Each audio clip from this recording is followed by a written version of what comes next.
ओम नमो भगवते वासुदेवाय। मित्रों, आपके और आपके परिवार पर भगवान नारायण की कृपा सदैव बनी रहे। हिंदू धर्म में एकादशी का विशेष महत्व है। एकादशी के दिन भगवान विष्णु की पूजा की जाती है। षटतिला एकादशी माघ मास की कृष्ण पक्ष की एकादशी के रूप में मनाई जाती है।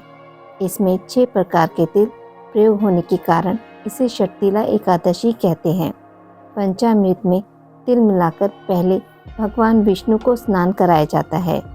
इस दिन तिल मिश्रित भोजन करते हैं।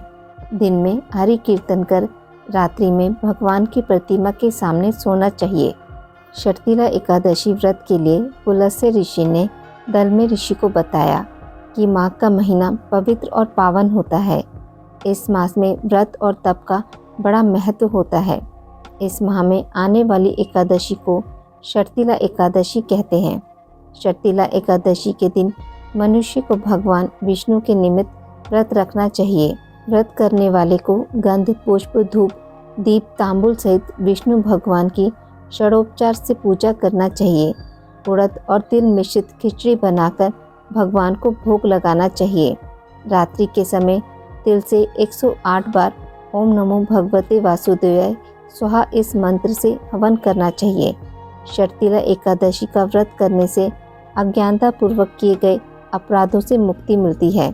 इस दिन तिल या तिल से बनी चीज़ों का दान किया जाना चाहिए। ऋषिवर ने 6 प्रकार के तिल की दान की बात कही है। वह इस प्रकार है। पहला, तिल मिश्रित जल से स्नान। दूसरा, तिल का उपटन। तीसरा, तिल का तिलक। चौथा, तिल मिश्रित जल का सेवन। पांचवा, तिल का भोजन। छठा, तिल से हवन। इन चीज़ों का स्वयं भी प्रयोग करें और किसी ब्राह्मण को बुलाकर उन्हें भी इन चीज़ों का दान दें। साल 2024 में षटतिला एकादशी का व्रत 6 फरवरी दिन मंगलवार को रखा जाएगा। एकादशी तिथि प्रारंभ होगी 5 फरवरी को शाम 5:24 पर। एकादशी तिथि समाप्त होगी 6 फरवरी को शाम 4:07 पर। षटतिला एकादशी के दिन व्रत पारण का समय रहेगा 7 फरवरी को सुबह 7:06 से 9:18 तक। आज हम षटतिला एकादशी की व्रत कथा का श्रवण करेंगे। एक समय दालभ्य ऋषि ने पुलस्त्य ऋषि से पूछा कि हे महाराज, पृथ्वी लोक में मनुष्य ब्रह्म हत्या आदि महान पाप करते हैं, पराय धन की चोरी तथा दूसरों की उन्नति देखकर ईर्ष्या करते हैं, साथ ही अनेक प्रकार के व्यसनों में फंसे रहते हैं, फिर भी उनको नरक प्राप्त नहीं होता। इसका क्या कारण है? वे ना जाने कौन सा दान पुण्य करते हैं जिससे उनके पाप नष्ट हो जाते हैं। यह सब कृपा पूर्वक आप कहिए। पुलस्त्य मुनि कहने लगे कि हे महाभाग, आपने मुझसे अत्यंत गंभीर प्रश्न पूछा है। इससे संसार के जीवों का अत्यंत भला होगा। इस भेद को ब्रह्मा, विष्णु, रुद्र तथा इंद्र आदि भी नहीं जानते, परंतु मैं आपको यह गुप्त तत्व अवश्य बताऊंगा। उन्होंने कहा कि माघ मास के लगते ही मनुष्य को स्नान आदि करके शुद्ध रहना चाहिए। इंद्रियों को वश में कर काम, क्रोध, लोभ, मोह, अहंकार, ईर्ष्या तथा द्वेष आदि का त्याग कर भगवान का स्मरण करना चाहिए। पुष्य नक्षत्र में गोबर, कपास, तिल मिलाकर अनेक कंडे बनाना चाहिए। उन कंडों से 108 बार हवन करना चाहिए। उस दिन मूल नक्षत्र हो और एकादशी तिथि हो तो अच्छे पुण्य देने वाले नियमों का ग्रहण करें। स्नानादि नित्य क्रिया से निवृत्त होकर सब देवताओं के देव श्री भगवान का पूजन करें और एकादशी व्रत धारण करें। रात्रि को जागरण करना चाहिए। उसके दूसरे दिन धूप, दीप, नैवेद्य आदि से भगवान का पूजन करके खिचड़ी का भोग लगाएं। तत्पश्चात पेठा, नारियल, सीताफल या सुपारी का अर्घ्य देकर स्तुति करनी चाहिए। हे भगवान, आप दिनों को शरण देने वाले हैं, इस संसार में फंसे हुआओं का उद्धार करने वाले हैं। हे पुंडरीकाक्ष, हे विश्व भावन, हे सुब्रमण्य, हे पूर्वज, हे जगतपते, आप लक्ष्मी जी सहित इस तुच्छ अर्घ्य को ग्रहण करें। इसके पश्चात जल से भरा घड़ा ब्राह्मण को दान करें तथा ब्राह्मण को शामागो और तिल पात्र देना भी उत्तम है। तिल स्नान और भोजन दोनों ही श्रेष्ठ हैं।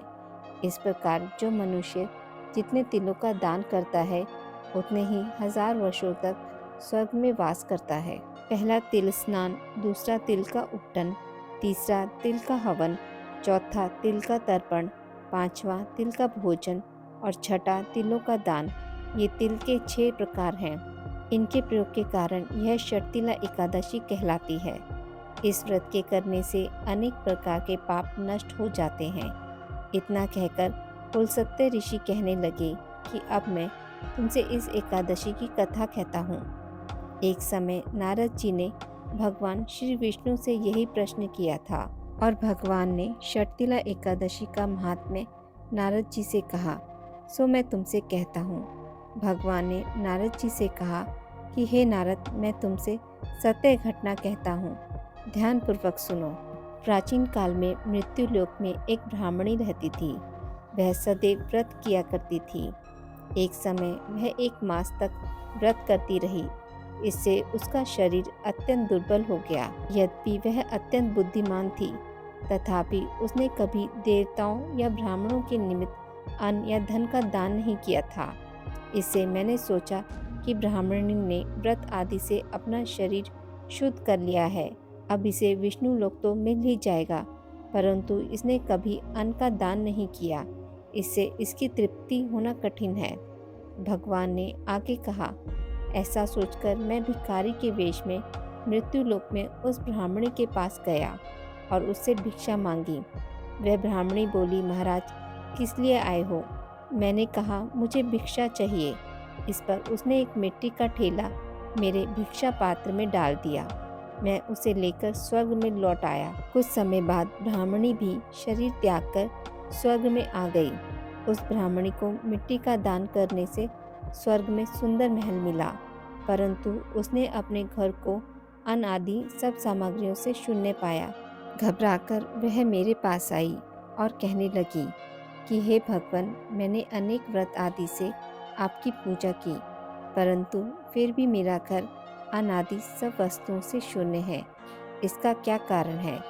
इस पर मैंने कहा, पहले तुम अपने घर जाओ, देव स्त्रियाँ आएंगी तुम्हें देखने के लिए।